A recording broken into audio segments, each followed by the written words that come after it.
Hello नमस्ते सबै welcome to my mini vlog. आज शुक्रबारको दिन भलिबल खेल्न गएको। वाउ शर्त ओनेजा सनैयामा चल्छ भलिबल।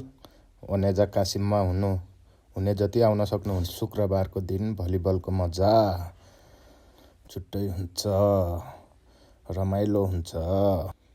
र भलिबल खेलेर हामी फर्किँदा बाटोमा साथीले केएफसी टेस्ट गरौँ भनेर केएफसी टेस्ट गर्दै साथीहरूसँग ठिकै हुँदो रहेछ, त्यति मिठो पनि लागेन।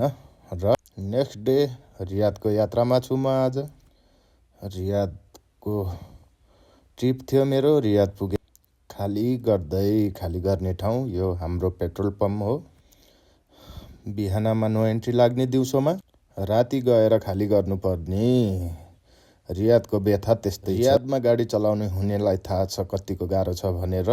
खाली पनि भइसकेको छ। अब म चाहिँ फर्किँदैछु। रातिको बजेको छ 1 अनि सुते पनि म बाटोमा। र बिहान 7 बजे उठेर यात्रा सुरु गरेँ म।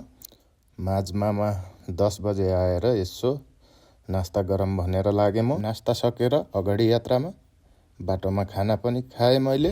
र मेरो मिनी भ्लग अन्तिमसम्म हेरेर साथ दिनुभयो। लाइक, सेयर, कमेन्ट गरेर साथ दिनु होला। धन्यवाद।